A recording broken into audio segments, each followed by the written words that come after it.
Media times news channel देख रहे आप सभी दर्शकों का बहुत बहुत स्वागत है। मैं हूं रमनदीप कौर। इस वक्त की बड़ी खबर आ रही है प्रयागराज से। क्या है पूरा मामला, देखने के लिए बने रहिए हमारे। संगम की धरती पर 3 जनवरी 2026 पौष पूर्णिमा के पहले स्नान पर्व से आयोजित होने जा रहे माघ मेले को लेकर राजकीय रेलवे पुलिस यानी जीआरपी ने भी अपनी तैयारियां तेज कर दी है।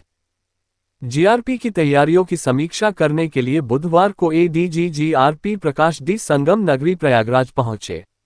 एसपी जीआरपी के दफ्तर में आरपीएफ और जीआरपी अधिकारियों के साथ बैठक के बाद उन्होंने प्रयागराज जंक्शन स्टेशन का स्थलीय निरीक्षण भी किया। रेलवे एडीजी प्रकाश डी ने कहा कि माघ मेले को लेकर जीआरपी की तैयारी पूरी है। उन्होंने कहा कि हमारी यह कोशिश है कि देश के कोने कोने से जो श्रद्धालु यहां पर आएंगे उनकी यात्रा सुगम हो और सुरक्षित हो।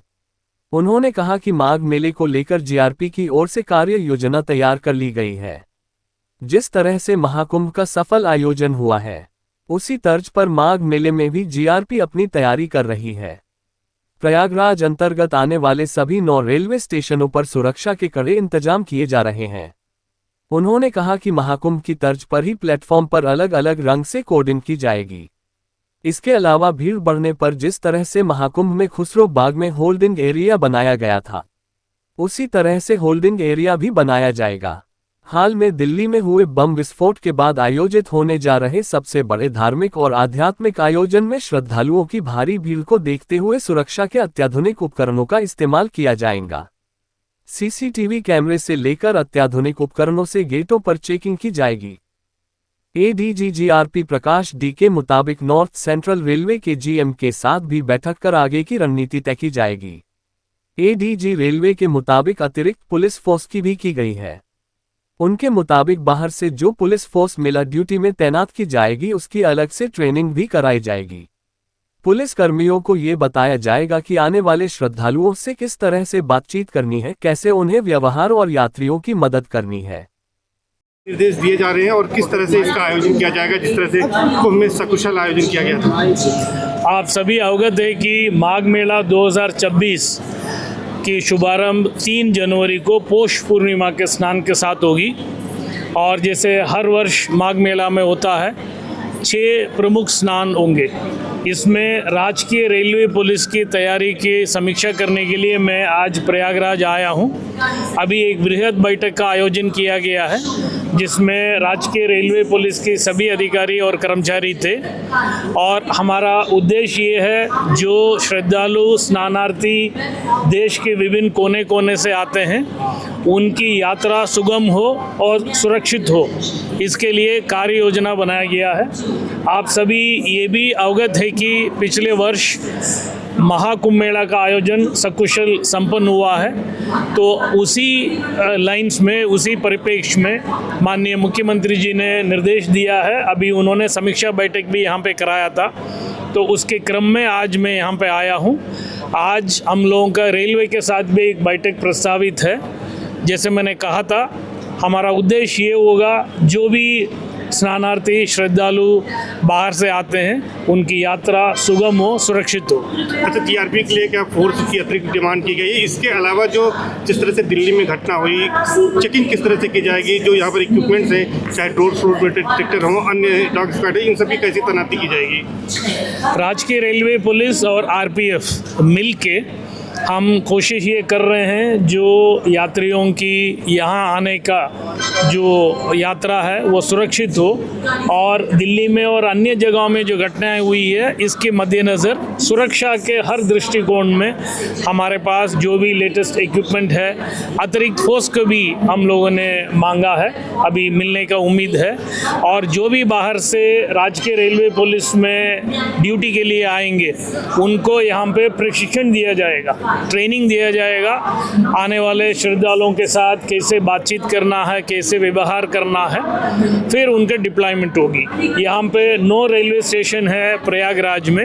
इन सभी रेलवे स्टेशनों में होल्डिंग एरिया बनेगा। जैसे प्रयागराज जंक्शन में हम लोग खड़े हैं, इसके ठीक सामने खुसरो बाग में होल्डिंग एरिया बनाया गया था महाकुंभ मेला में। उसी प्रकार सभी रेलवे स्टेशनों में होल्डिंग एरिया का निर्माण होगा। जो भी यात्री आते हैं सबसे पहले होल्डिंग एरिया में आके रुकेंगे, फिर उनके ट्रेन के अनुसार प्लेटफॉर्म में आने का उनको अनुमति दिया जाएगा। मेरे तरफ से मैं यही अनुरोध करूंगा, आपके जरिए जनता से, आने वाले श्रद्धालुओं से मैं अनुरोध करता हूं, जो भी दिशा निर्देश पुलिस द्वारा, राजकीय रेलवे पुलिस द्वारा, आरपीएफ द्वारा जो बताया जाता है, ये आपके सुरक्षा के लिए है। कृपया करके इसको पालन करें। धन्यवाद। जय हिंद। संविधान दिवस के अवसर पर आज Allahabad high court bar association की ओर से एक भव्य समारोह का आयोजन किया गया। कार्यक्रम में मुख्य अतिथि के रूप में इलाहाबाद हाई कोर्ट के मुख्य न्यायाधीश न्यायमूर्ति अरुण भंसाली उपस्थित रहे, जबकि विशिष्ट अतिथि के रूप में न्यायमूर्ति महेश चंद्र त्रिपाठी एवं न्यायमूर्ति मनोज कुमार गुप्ता ने अपनी गरिमामयी उपस्थिति दर्ज कराई। कार्यक्रम की अध्यक्षता हाई कोर्ट बार एसोसिएशन के अध्यक्ष राकेश पांडे बबुआ ने की तथा संचालन महासचिव अखिलेश शर्मा द्वारा कुशलतापूर्वक किया गया। इस अवसर पर सीनियर वाइस प्रेसिडेंट के द्विवेदी, बार एसोसिएशन की पूरी कार्यकारिणी एवं बड़ी संख्या में अधिवक्ता उपस्थित रहे। समारोह के दौरान वक्ताओं ने संविधान की महत्ता, न्यायपालिका की जिम्मेदारियों और अधिवक्ताओं की भूमिका पर विस्तार से अपने विचार रखे। कार्यक्रम का मुख्य आकर्षण अध्यक्ष राकेश पांडे बबुआ का प्रभावशाली एवं प्रेरणादायक संबोधन रहा, जिसमें उन्होंने संविधान के मूल्यों को जीवन और न्यायिक प्रक्रिया में उतारने की आवश्यकता पर बल दिया। संविधान दिवस पर आयोजित ये कार्यक्रम अधिवक्ताओं के बीच उत्साह और संवैधानिक मूल्यों के प्रति जागरूकता को और अधिक सशक्त बनाकर सफलतापूर्वक संपन्न हुआ। That the legal fraternity and the judiciary of this country has been able to nurture and sustain the Constitution and its goals for the last 75 years, and hopefully will continue to do so till eternity. We should also use this occasion to pay homage to the brilliant mind of the founding fathers, led by Babu Rajendra Prasad, Dr. B.R. Ambedkar, K.M. Munshi, and the others who were instrumental in drafting one of the most comprehensive constitutions in the world. And we also must pay homage to the sacrifice of our ancestors who had a vision for independent, strong, and an inclusive nation. I will sign off with a reminder that every freedom has a corresponding duty, and that duty is to respect the freedom of your neighbors and your fellow men. Prayagraj के चौक स्थित कांग्रेस कार्यालय में आज मंगलवार एक press वार्ता आयोजित की गई। उस दौरान शहर कांग्रेस कमेटी के अध्यक्ष फुजैल हाशमी ने 12 राज्यों और केंद्र शासित प्रदेशों में जारी विशेष गहन पुनरीक्षण (एसआईआर) की समय सीमा बढ़ाने की मांग की है। उनका आरोप है कि चुनाव आयोग ने एसआईआर प्रक्रिया को जल्दबाजी में शुरू किया है, जिससे बीएलओ दबाव में है और घर घर जाने में असफल हो रहे हैं। हाशमी ने कहा कि आयोग राजनीतिक दलों पर जिम्मेदारी थोप रहा है और वास्तविक मतदाताओं के नाम मतदाता सूची से हटाने की कोशिश कर रहा है। उन्होंने आरोप लगाया कि भाजपा एसआईआर को हथियार की तरह इस्तेमाल कर रही है और चुनाव आयोग को अपने लाभ के लिए औजार बना लिया है। कांग्रेस पार्टी इसके विरोध में सड़कों पर उतरेगी और 14 दिसंबर को दिल्ली में विशाल रैली आयोजित करेगी। उत्तर प्रदेश कांग्रेस कमेटी के आह्वान पर आज समस्त उत्तर प्रदेश में जिला और कांग्रेस कमेटी के अध्यक्षों को निर्देश दिया गया है कि हम लोग एसआईआर के मैटर पे प्रेस से मुखातिब हैं। सबसे पहला हमारा जो उद्देश्य है कि हम एसआईआर की जो डेट फिक्स है, इसके हम सबसे पहले इसकी डेट को बढ़ाने की मांग है। और दूसरी मांग हमारी ये है कि जो बीएलओ आज की तारीख तक लोगों के घरों पर नहीं पहुंच पाए, वहां पर उनको पहुंचना, प्रशासन ये सुनिश्चित कराए कि एक एक घर बीएलओ जाए। अब उसमें बीएलओस को एक ट्रेनिंग भी नहीं है। बीएलओ को, बहुत से बीएलओस को ऐसा है कि उनको ज्ञान नहीं है, खुद नहीं बता पा रहे कि इसमें कैसे। और जो हमारा फॉर्म है, जो फॉर्म दिया गया है, आप खुद मीडिया से है और भारत के नागरिक हैं, आप खुद देख रहे हैं कि किस तरह से उसमें कठिनाई आ रही है। तो हमारा सबसे पहला उद्देश्य ये है कि हम प्रशासन से ख़ास तौर पर और इलेक्शन कमीशन से ये मांग करते हैं कि इसको सरल किया जाए और इसको जितना ज़्यादा हो, ज़्यादा से ज़्यादा इस पर टाइम दिया जाए कि जिससे हमारा कोई मतदाता अपने मताधिकार को पूर्णतः उसमें शामिल हो जाए और किसी वर्ग विशेष को तकलीफ न हो। ठीक, आपसे बताइए। जायल हाशमी, अध्यक्ष शहर कांग्रेस कमेटी। जिलाधिकारी ने संविधान दिवस के अवसर पर भारतीय संविधान की उद्देशिका की दिलाई शपथ। जिलाधिकारी मनीष कुमार वर्मा ने संविधान दिवस 26 नवंबर के अवसर पर संगम सभागार में अधिकारियों एवं कर्मचारियों को भारतीय संविधान की उद्देशिका की शपथ दिलाई। हम भारत के लोग भारत को एक संपूर्ण प्रभुत्व संपन्न, समाजवादी, पंथ निरपेक्ष, लोकतंत्रात्मक गणराज्य बनाने के लिए तथा उसके समस्त नागरिकों का सामाजिक, आर्थिक और राजनैतिक न्याय, विचार, अभिव्यक्ति, विश्वास, धर्म और उपासना की स्वतंत्रता, प्रतिष्ठा और अवसर की समता प्राप्त कराने के लिए तथा उन सब में व्यक्ति की गरिमा और राष्ट्र की एकता और अखंडता सुनिश्चित करने वाली बंधुता बढ़ाने के लिए दृढ़ संकल्प होकर अपनी इस संविधान सभा में आज तारीख 26 नवंबर 1949 ईशून्य मिति मार्गशीर्ष शुक्ला सप्तमी संवत 2006 विक्रमी को एतद्वारा इस संविधान को अंगीकृत, अधिनियमित और आत्मार्पित करते हैं। प्रयागराज सामाजिक संगठन सरदार सेना के संस्थापक डॉ आर.एस. पटेल जी ने संविधान दिवस के अवसर पर प्रेस वार्ता में संवैधानिक मूल्यों पर आधारित संविधान प्रदत्त समता, न्याय और अधिकार के प्रति लगातार संघर्ष करने वाली संगठन सरदार सेना द्वारा जनहित संकल्प पार्टी की घोषणा की गई। उन्होंने कहा कि आज देश और प्रदेश में जो सरकार चल रही है उसके द्वारा हर रोज संविधान और लोकतंत्र रौंदा जा रहा है। झूठ और फरेब पर चल रही मोदी सरकार जो पूरे देश के युवाओं के हाथ में कटोरा पकड़ाने पर आतुर है। 2 करोड़ नौकरी हर वर्ष दिया नहीं बल्कि छीन लिया। उन्होंने कहा कि हम आक्रोश में आज सरदार सेना के राजनीतिक पार्टी का ऐलान करते हैं। हमारी राजनीतिक पार्टी का नाम जनहित संकल्प पार्टी है। पार्टी के राष्ट्रीय अध्यक्ष डॉक्टर आर.एस. पटेल होंगे। जल्द ही हम जनहित संकल्प पार्टी के कार्यकारिणी का विस्तार कार्यक्रम घोषित करेंगे। बहुत जल्द हम इसकी कार्यकारिणी की एक बहुत बड़ी बैठक बुलाने जा रहे हैं, जहां हम कार्यकारिणी विस्तार करेंगे और एक एक टॉपिक पर हम आगे आप सबको अपडेट करेंगे कि जनहित संकल्प पार्टी जैसा नाम है, जनता के हितों को संकल्पित पार्टी मतलब जनहित संकल्प पार्टी।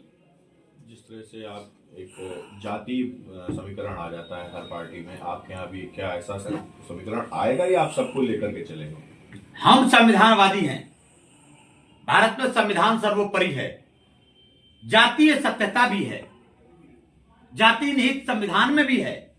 तो जहां जैसी आवश्यकता होगी सबसे सर्वोपरि हमारा संविधान होगा, पार्टी का लोकतंत्र होगा और देश और प्रदेश के उन मुद्दों को हम लेके चल रहे हैं जिन मुद्दों पर आज तक इन पार्टियों ने धोखा दिया है। उन मुद्दों को हम युवाओं को असल मौका देने जा रहे हैं। आप सबको लेकर के चलेंगे? सबको लेके चलेंगे। और अभी तक जो परिवारवादी पार्टियां, एक पति राज्य में मंत्री है, पत्नी केंद्र में मंत्री है, बेटा कहीं और है, बेटी कहीं और है, तो परिवारवादी राजनीति को हम समाप्त करेंगे और संविधानवादी राजनीति उत्तर प्रदेश और देश में हम लागू कराएंगे। ठीक है। संगठन है वो सामाजिक कार्यक्रम करते रहेंगे। उन्होंने जो पार्टी बनाई है उसको अब हम लोग आज से पूरे उत्तर प्रदेश में लेकर गांव गांव मजबूत कड़ी तैयार करके उत्तर प्रदेश में एक युवाओं, महिलाओं, कमेरों, मजदूरों के लिए एक नया विकल्प तैयार करके आगे बढ़ रहे हैं, जिस पर आज हम आपसे बात। पुलिस ने क्यों आपको डिटेन, जो भी आपके कार्यकर्ता थे उनको डिटेन किया, रोका? क्या ऐसा मुद्दा था आपका कि पुलिस को पहले से सूचना मिली, पुलिस ने आपको क्यों रोका? ये तो साहब पुलिस बता सकती है, क्योंकि आज तक का 8 सालों में हमारा किसी भी बवाल का इतिहास नहीं है। 8 सालों में अभी 2 महीना पहले इसी इलाहाबाद का लोक विभाग में बड़ा कार्यक्रम हमने किया था, उसी पुलिस का परमिशन था। खूब कार्यक्रम हमने मजबूती से किया, तब कोई रोक नहीं था। आखिर आज पुलिस को ऐसा क्या था, किस नेता का दबाव आया कि उन्होंने रोका, ये तो पुलिस का सवाल है। लेकिन लोकतंत्र की हत्या हुई आज संविधान दिवस के दिन। संविधान को रौंदा इन्होंने संविधान दिवस के दिन, इसलिए संवैधानिक रास्ते पर हम दल के रूप में आगे बढ़कर और इनको दल के रूप में राजनीति का जवाब राजनीति से देंगे। 2019 और 25 के कुंभ में जहां सफाई कर्मियों ने मेले को में स्वच्छ बनाने के लिए बेहतर योगदान दिया था, वहीं अब उन सफाई संविदा कर्मियों की मांग है कि उन्हें माघ मेले में भी फिर से काम दिया जाए, हमें नौकरी पर रखा जाए। वहीं अपनी मांगों को लेकर शहर उत्तरी के विधायक हर्षवर्धन बाजपेयी से उन्होंने मदद की गुहार भी लगाई है। आज मुख्यमंत्री आए थे, आप लोगों को क्या मांगे हैं, क्यों आई आप लोग? हमारी मांग है सर, मुख्यमंत्री जी ने 2025 में 27 फरवरी को उन्होंने कहा था अपने शब्दों के द्वारा कि हम लोगों को जो है वहां पर गंगा सेवा दूत के रूप में रखा जो गया है, उसको संविदा कर्मचारी का पद देने के लिए उन्होंने बोला था। हम लोगों को उन्होंने अपने शब्दों से कहा था कि आप सब गंगा सेवा दूत संविदा कर्मचारी ठहराए गए हैं। तो हम चाहते हैं सर कि हम लोगों को जैसे उन्होंने बोला है वो हम लोगों को रखे, क्योंकि हमारे 1500 गंगा सेवा दूत जो बहुत मेहनत से कार्य किए हैं। क्या चाहते हैं आप? हम लोग चाहते हैं कि हम लोग संविदा कर्मचारी का पद मिलने पाए, अस्थायी रूप से हम लोगों को रखा जाए हमेशा के लिए। अभी आप लोगों ने किसको ज्ञापन दिया? अभी हम लोग को अभी हम लोगों ने हर्षवर्धन सर को दिया है। उन्होंने क्या आश्वासन दिया? उन्होंने आश्वासन दिया है कि आप लोगों का काम हम जरूर आप लोगों के लिए हम जरूर बात करेंगे, आप लोगों का काम आगे बढ़ाएंगे। क्या नाम है आपका? मेरा नाम रंजना है। देश दुनिया की खबरों के लिए world media times news channel को सब्सक्राइब करें।